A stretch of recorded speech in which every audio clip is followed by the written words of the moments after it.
Assalamualaikum warahmatullahi wabarakatuh. Teman-teman, saudaraku semuanya sehat selalu, bahagia dan berkelimpahan.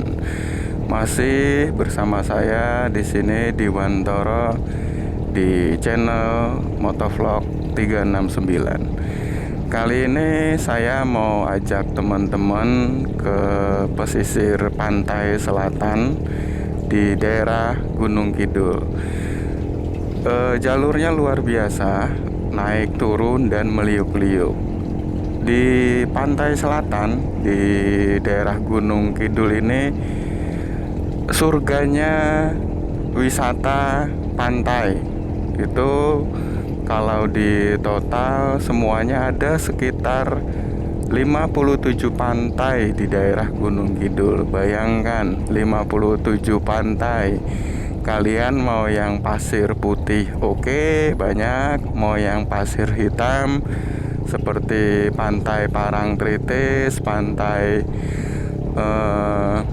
mana sampingnya Parangtritis saya lupa, itu pasir hitam. Tapi kalau sudah masuk area Gunung Kidul ini pasirnya hampir putih semua. Di situ ada pantai Selili, pantai Baron, pantai Krakal, pantai Siung, pantai Sadranan, pantai Wediombo, pantai Putunggal, dan teman-temannya. Pokoknya banyak, ada sekitar 57 pantai. Nah, kali ini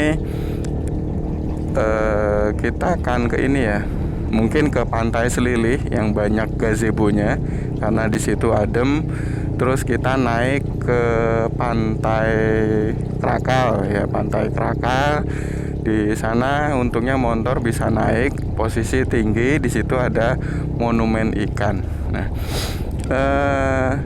siang hari ini cuaca lumayan agak cerah ya, bersahabat, ndak hujan, ndak panas ya, nggak panas karena saya pakai jaket, pakai sarung tangan, pakai helm, jadi nggak kepanasan sambil jalan kena angin. Nah, bicara pantai selatan, wah, jadi inget tentang Nyi Roro Kidul ya, mitos yang ada di tanah Jawa, atau bukan, bahkan meluas sampai ke luar tanah Jawa. Siapa sih Nyi Roro Kidul ini? Nah, ternyata teman-teman, serupa tapi tak sama. Mungkin kalian masih mengira sama ya antara Kanjeng Ratu Kidul dengan Nyi Roro Kidul ya. Ini ternyata dua sosok yang berbeda. Siapa Nyi Roro Kidul dan siapa Kanjeng Ratu Kidul, ini dua-duanya berbeda teman-teman. Jadi kalau Kanjeng Ratu Kidul itu penguasa Laut Selatan, sedangkan Nyi Roro Kidul itu ya masih keturunan Sunda. Kita bicara mitos. Ini sudah di depan saya Jalan Purwosari, nanti kita nyebrang. Nah, nyebrang ini sudah masuk jalur pantai ke arah pantai selatan. Nah, di sini jalannya butuh konsentrasi karena meliuk-liuk dan naik turun. Oke, kita lanjutkan. Kita bahas dari mitos Nyi Roro Kidul sendiri ya. Jadi ada dua perbedaan antara Nyi Roro Kidul dan Kanjeng Ratu Kidul.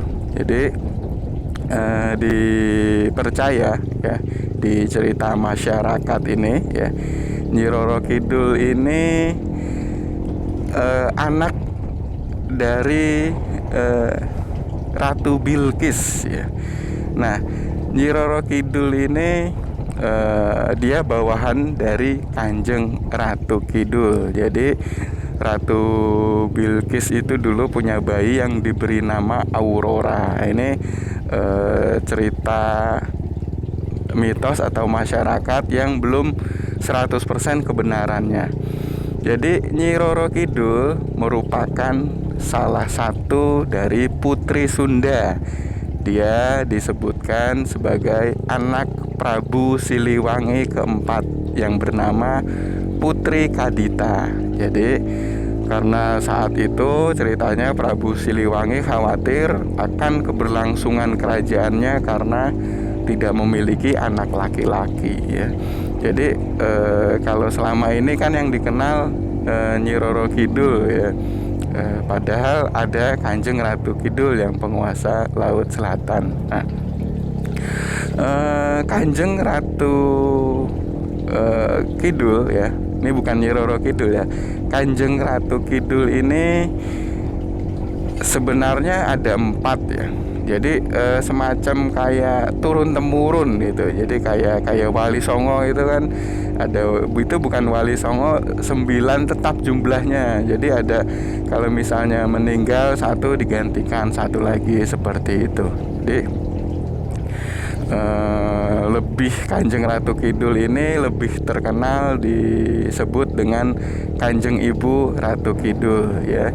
Nah, sekarang jadi dipercaya ya, Kanjeng Ibu Ratu Kidul ini turunan dewa kaping ketelu, itu istilahnya dewa ketiga. Ini kita bicara cerita dulu, nanti saya akan simpulkan menurut versi saya sendiri ya. Kanjeng Ratu Kidul yang menguasai pantai daerah selatan, terus bawahannya Nyi Roro Kidul. Jadi Nyi Roro Kidul ini diyakini sebagai ratu dari para lelembut ya, para dedemit ya, para apa namanya, yang dia mendiami area pantai selatan di bagian Jawa. Nah, sedangkan Kanjeng Ratu Kidul ini penguasanya pantai selatan Jawa. Jadi Nyi Roro Kidul ini merupakan penguasa Laut Selatan. Nah, lalu siapa yang menguasai Laut Utara? Ternyata ini hampir sama teman-teman, seperti negara-negara punya daerah kekuasaan masing-masing ya. Kalau di selatan Nyi Roro Kidul, kalau di Laut Utara ada yang namanya Dewi Lanjar ya. Jadi Dewi Lanjar ini dikatakan dulu merupakan seorang wanita yang cantik berkulit kuning langsat yang bernama Rara Kuning ya. Apakah Nyi Roro Kidul ini jenis jin ya? Terus yang penguasa Laut Utara Dewi Lanjar jenis di jin, atau Kanjeng Ibu Ratu juga itu jenis jin? Nanti kita akan bahas sambil menikmati liak-liuk perjalanan ke arah pantai selatan, sambil menikmati naik turunnya perjalanan. Saya ajak teman-teman seolah simulasi sedang mengendarai langsung ya. Jadi nah, teman-teman semua, itu masih ada lagi yang kita kenal dengan Nyi Blorong ya. Jadi Nyi Blorong siapa lagi itu banyak banget ya ternyata. Oke, untuk memperjelas perbedaannya dulu deh. Jadi perbedaannya antara Kanjeng Ratu Kidul atau Kanjeng Ibu Ratu dengan Nyi Roro Kidul. Jadi ini 2 sosok yang berbeda. Kanjeng Ibu Ratu Kidul ini dikisahkan merupakan dewa, sedangkan Nyi Roro Kidul ini putri Sunda ya, putri Sunda, anak dari Prabu Siliwangi ya, yang dulu pasti semua teman-teman tahu ya ceritanya ketika dia mukanya rusak ya kan, mukanya rusak terus dia menceburkan diri ke laut ya, seperti itu. Mungkin di film-film juga sudah banyak.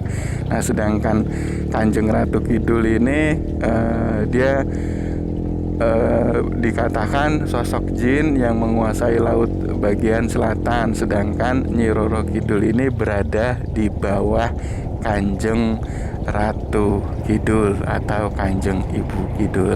Nah, Ada lagi Nyi Blorong. Nah, Nyi Blorong ternyata Nyi Blorong ini bisa dibilang bahasanya pangerannya dari Nyi Roro Kidul, kepala pasukannya dari Nyi Roro Kidul. Jadi Kanjeng Ibu Ratu Kidul turun punyai bawahan, Nyi Roro Kidul mempunyai bawahan Nyi Blorong, ya seperti itu. Nah, mereka juga ditugaskan untuk menjaga pantai atau menjaga laut, ombak area selatan bagian Jawa. Nah, di sini banyak nih dimanfaatin sama orang-orang yang tentang pesugihan Nyi Blorong lah dan lain sebagainya. Nah, setelah tim kami diinvestigasi. Jadi saya ada satu channel Kidiwantoro ya, nama channelnya itu membahas spiritual. Pernah di video lama pernah menginvestigasi langsung itu mencoba berkomunikasi dengan cara batin ya, Nah, untuk mengetahui lebih dalam siapa itu Nyi Blorong. Ternyata ayam, hampir aja nggak ketabrak. Kalau ketabrak bisa jadi duda itu nanti si ayam jagonya. Nyebrang nggak lihat kanan kiri sih. Lanjut sampai mana itu tadi gara-gara ayam. Sampai lupa saya. Ayam. Nah, jadi ya di investigasi itu dikatakan ternyata Nyi Blorong yang asli. Ini ada juga nih ternyata Nyi Blorong asli sama Nyi Blorong KW. Nyi Blorong asli hanya menjaga daerah situ dari gangguan-gangguan makhluk luar. Nah, sedangkan Nyi Blorong yang KW itu jin-jin pinggir pantai, jin-jin pesisir pantai yang hanya mengaku-ngaku saja. Jadi ngaku-ngaku Nyi Blorong, ngaku-ngaku. Nah, itu dia menyesatkan manusia dengan pesugihan ya. Pesugihan itu ingin kaya jalan pintas ya. Kalau di film-film kan setelah perjanjian Anda tidur dengan sosok Nyi Blorong yang berbentuk ular di malam-malam tertentu ya, itu seorang wanita cantik berubah menjadi ular. Tapi kan itu di film, kalau aslinya kan tidak begitu. Jadi aslinya ya benar-benar menakutkan. Jadi Anda harus berpikir 1000 kali untuk melakukan pesugihan Nyi Blorong ini, karena sebenarnya bukan Nyi Blorong sendiri yang asli. Jadi Nyi Blorong jadi-jadian, Nyi Blorong KW yang itu jin di pinggir pantai. Teman-teman, jalurnya makin asik, suasananya cerah. Terus ini daerah Gunung Kidul khas, di kanan kiri ini hutan jati ya. Beberapa jalan sudah teraspal dengan baik dan beberapa jalan masih rusak ya, karena faktor cuaca hujan ya. Musim hujan gini biasanya memang banyak jalan rusak, tapi masih aman terkendali.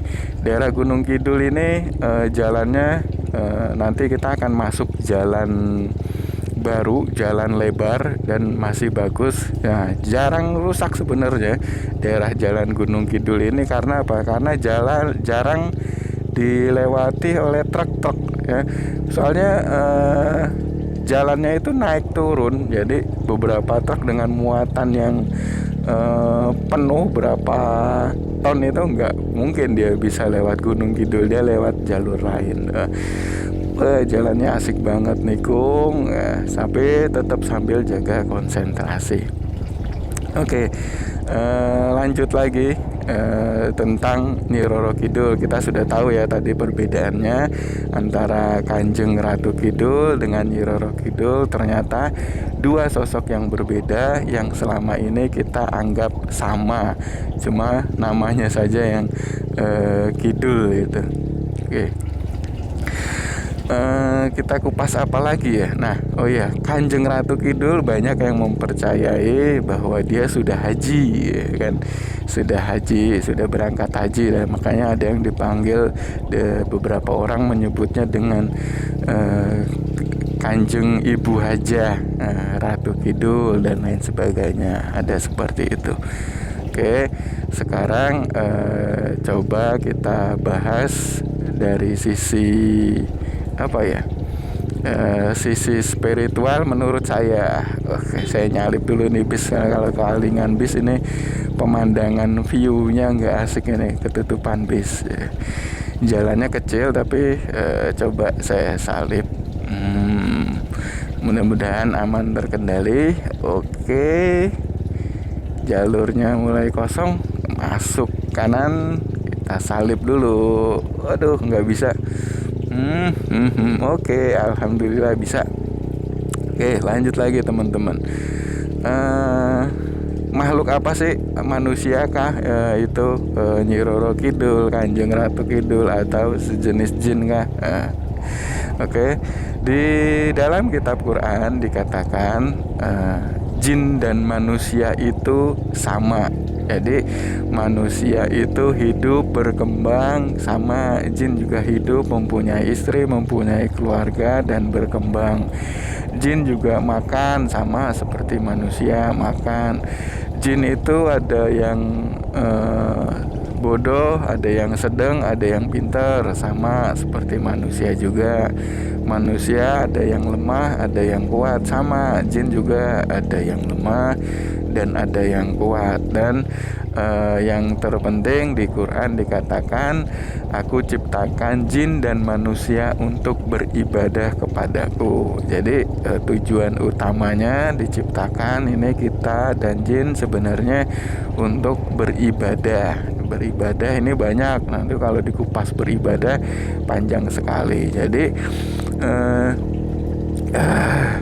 anginnya mulai panas tapi dingin ini.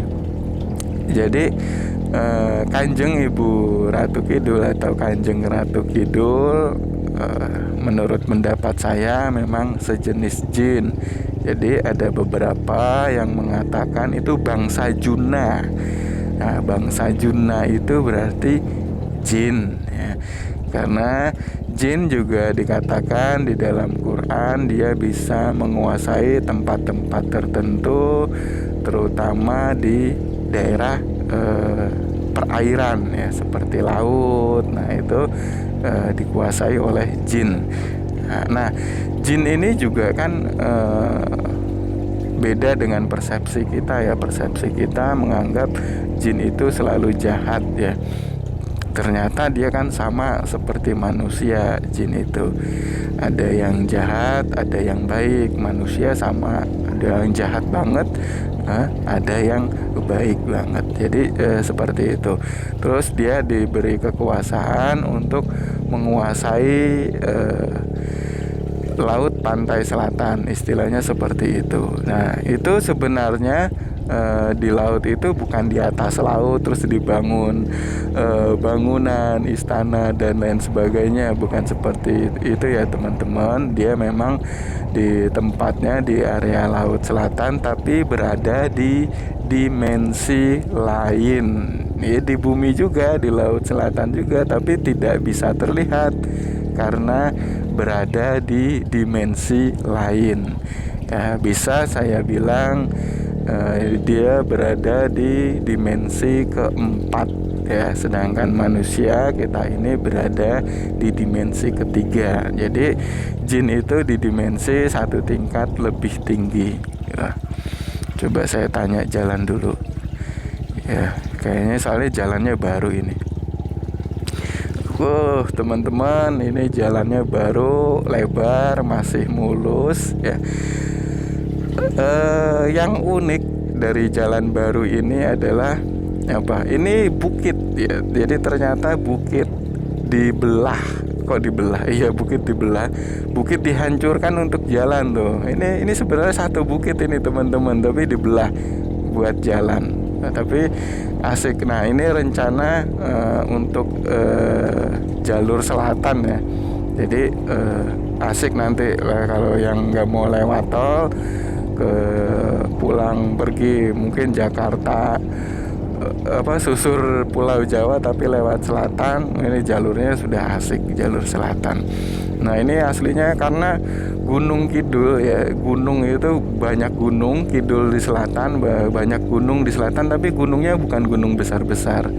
Gunungnya ya nggak seperti Merapi, gunungnya ya bukit-bukit seperti ini, tapi masyarakat sekitar menganggapnya gunung ya. Tuh. Ini alhamdulillah cuacanya asik banget untuk riding ya, menikmati perjalanan sambil lihat kanan kiri, sambil refresh pikiran, sambil tambah pengalaman. Ya, tadi sampai mana tuh pembahasannya? Lupa. Oh iya, kita sudah sampai jenis jin. Ternyata sudah tahu perbedaan antara Kanjeng Ratu Kidul dan Nyi Roro Kidul. Terus kedua, Kanjeng Ratu Kidul itu dari jenis jin yang juga sama seperti manusia, ada baik dan buruk dan punya kekuasaan juga. Nah sekarang kita bicara Nyi Roro Kidul. Apakah benar mitos tersebut? Wah mantap ini. Tuh lihat, wah subhanallah, masya Allah, lihat tuh kanan kiri. Ini satu bukit sebenarnya, tapi bukitnya dipecah. Nah bukit ini beda di tempat-tempat lain ya teman-teman. Bukit ini bukan tanah merah, bukan tanah, jadi kayak batu kapur ya, putih. Makanya tuh kita lihat tuh kan dalamnya putih bukitnya ini. Dia batu kapur karena uniknya lagi, batu-batuan ini menyerupai karang ya. Terus rumah-rumah penduduk itu kalau digali itu bawahnya di daerah sini Gunung Kidul itu bukan tanah, itu kayak karang, batu kapur putih. Nah setelah dicek, saya cek di mana ya, Wikipedia atau di bahasa batin, Wikipedia batin lah enaknya begitu. Ini beratus miliar tahun yang lalu, ini dulu laut, daerah Gunung Kidul ini laut loh. Kok bisa yang laut bisa jadi dataran tinggi seperti ini. Nah jadi laut ini ya, kan itu kalau beberapa ratus tahun atau beberapa juta tahun itu setelah gempa itu yang bawah bisa naik ke atas, yang atas bisa turun ke bawah. Jadi seperti itu gantian. Wah. Ini luar biasa ini. Nah itu kita lanjut lagi teman-teman sambil menyaksikan pemandangan yang luar biasa ini, menyaksikan saya sajikan panorama sambil reading. Kita lanjut lagi sampai pada Nyi Roro Kidul tadi ya. Nah, apakah Nyi Roro Kidul benar seorang putri Sunda yang dia menyeburkan diri ke laut,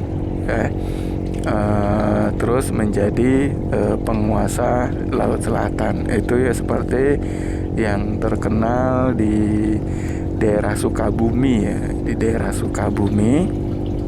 Nah, di daerah Sukabumi itu kan ada kamar khusus untuk Nyi Roro Kidul. Sekarang kita coba berpikir kritis dengan logika ya teman-teman. Misalnya itu manusia, putri Raja Sunda, katakanlah seperti itu, manusia yang ketika dia menceburkan diri ke laut itu berarti sudah meninggal ya kan, jasadnya hancur. Mungkin kalau dia menceburkan diri ke laut, mungkin jasadnya hancur dimakan ikan ya, dan jiwa atau arwahnya itu kembali kepada Tuhan. Nah itu kan seperti itu harusnya yang kita ketahui.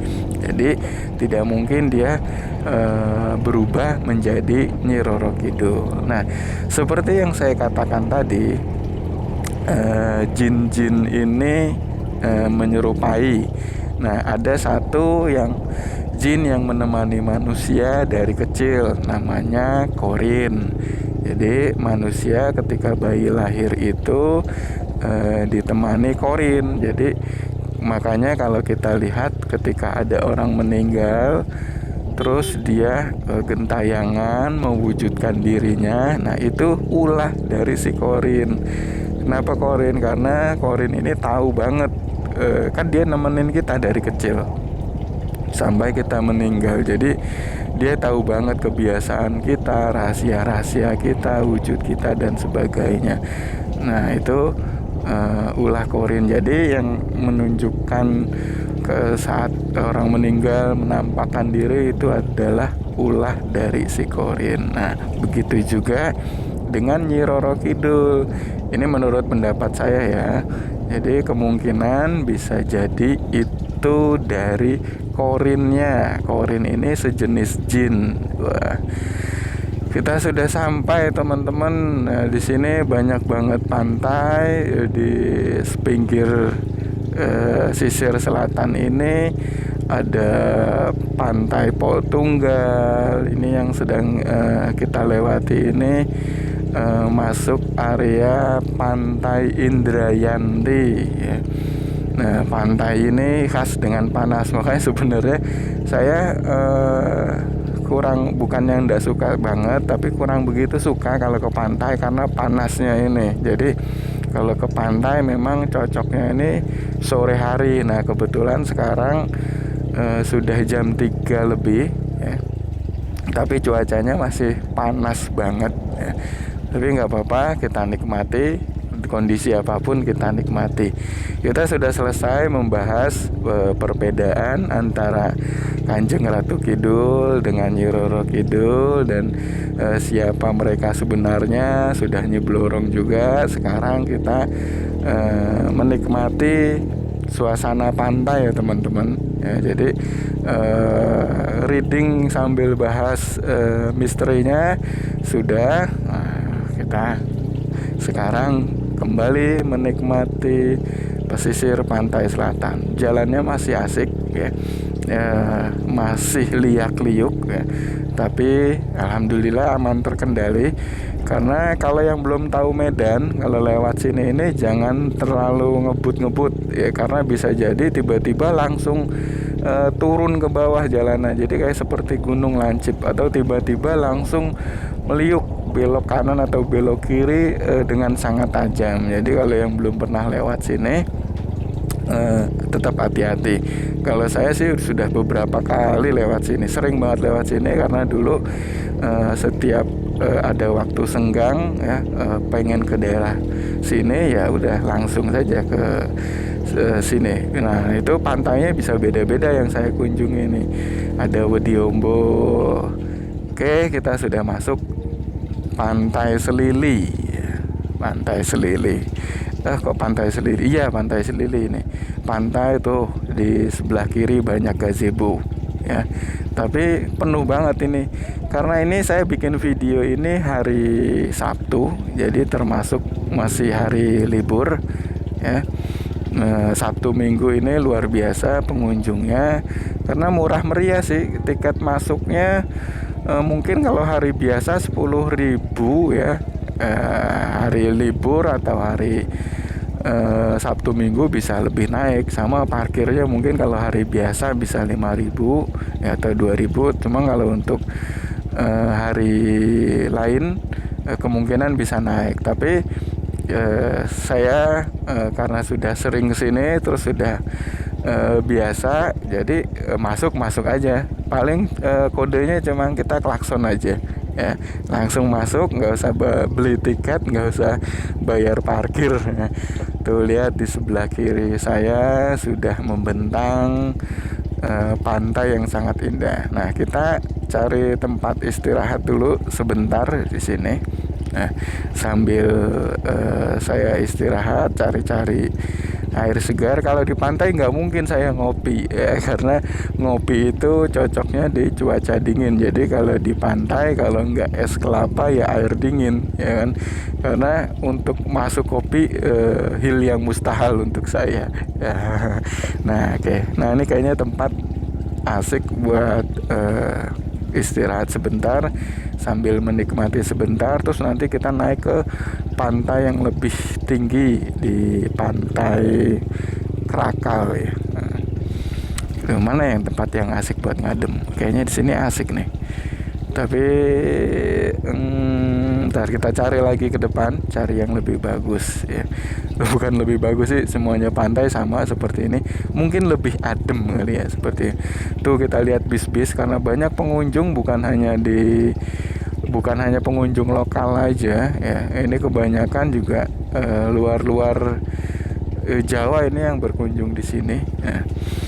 Nah ini BMKG beberapa lalu kan mengatakan untuk pantai di daerah Jawa Timur masyarakatnya harus berhati-hati karena ada potensi tsunami karena retakan dari megatrans di bawah. Jadi ada lempengan di bawah bumi ini yang retak, dan itu kalau misalnya patah bisa menyebabkan gempa, air masuk ke dalam dan berpotensi tsunami di daerah pesisir Jawa Timur.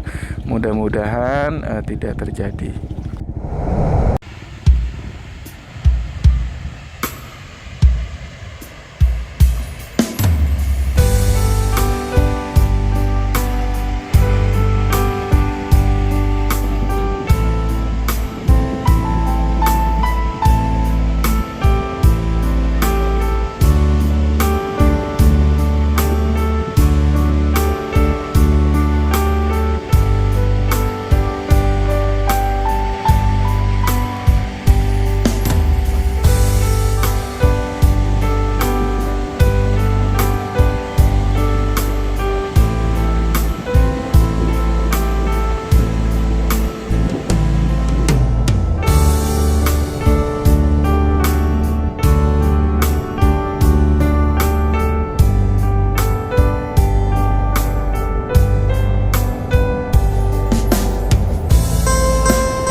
Bersantainya udah, kita lanjut ke pantai Krakal. Nah ini pantai, bukan pantai sih, kita naik ke atas.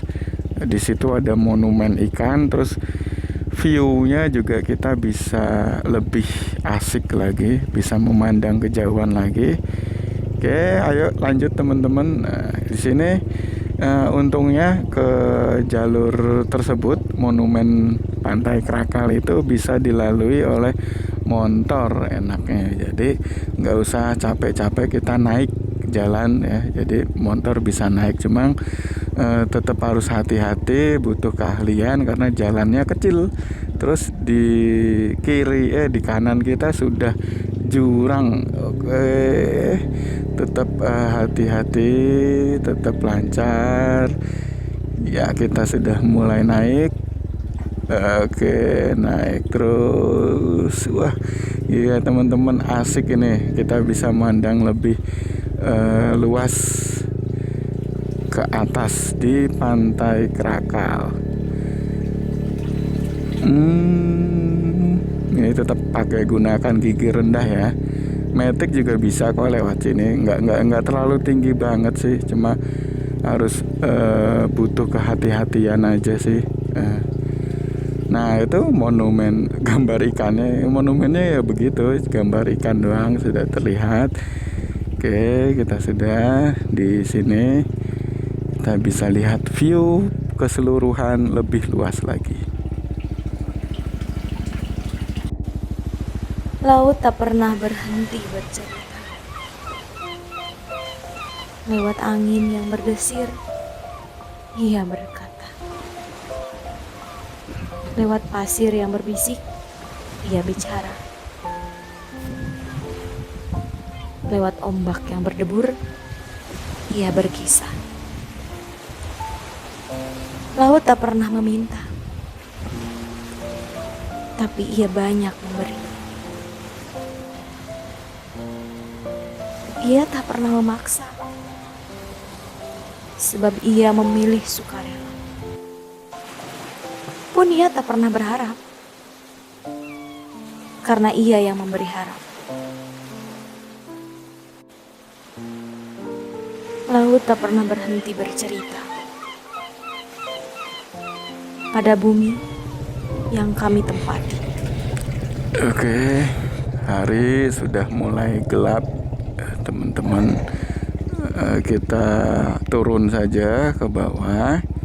Mungkin sambil turun nanti cari tempat untuk saya beristirahat ya.